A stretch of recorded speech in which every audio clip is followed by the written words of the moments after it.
frightfully eager for the treat. "Oh, please let me," said the mole. So of course the rat let him. Packing the basket was not quite such pleasant work as unpacking it.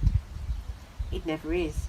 But the mole was bent on enjoying everything, and although just when he had got the basket packed and strapped up tightly, he saw a plate staring at him from the grass, and when their job had been done, the rat pointed out the fork, which anybody ought to have seen, and at last of all behold the mustard pot, which he'd been sitting on without knowing it.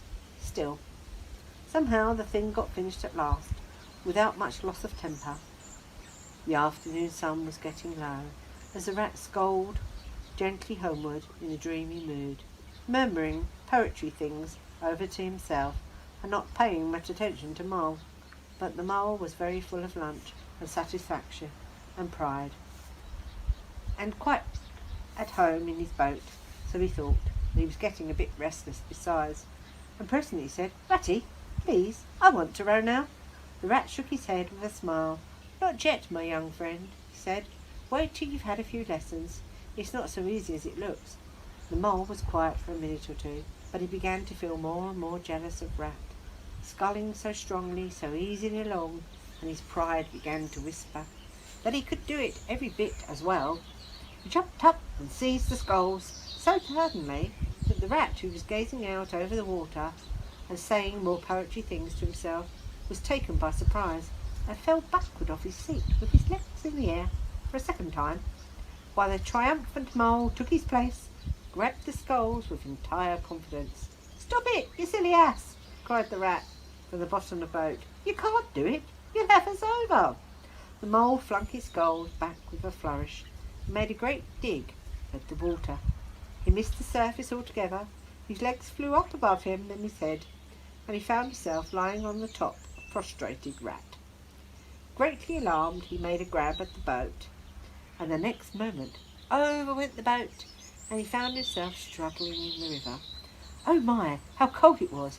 Oh, how very wet it felt! How it sank in his ears as he went down, down, down! How bright and welcome the sun looked as he rose to the surface, coughing and spluttering! How black was his despair when he felt himself sinking again. Then a firm paw gripped him by the back of the neck. It was the rat, and he evidently laughing.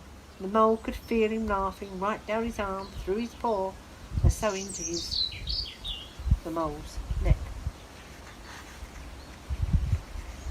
The rat got hold of a skull and shoved it under Mole's arm, and he did the same on the other side of him, and swimming behind him, propelled the helpless animal to shore, pulled him out, and set him down on the bank, a squishy, pulpy, lumpy misery.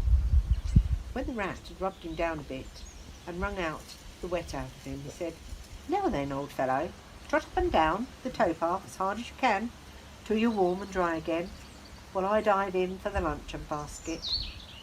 So the dismal mole, wet without, ashamed within, trotted about till he was fairly dry, while the rat plunged into the water again, recovered the boat, righted her, made her fast, fetched his floating property by the shore by degrees, and finally dived successfully for the luncheon basket, struggled to land it.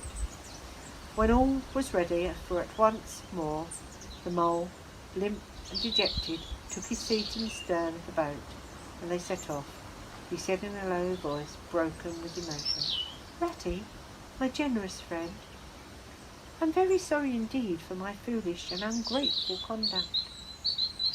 My heart quite fails me when I think how I might have lost that beautiful luncheon basket. Indeed, I have been a complete ass, and I know it.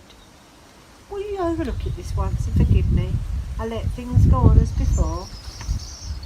"That's all right, bless you," responded the rat cheerily. "It was a little wet, a water rat. I'm more in the water than out of it most days.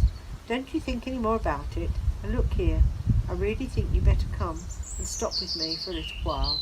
It's very plain and rough, you know, not like Toad's house at all. But you haven't seen that yet.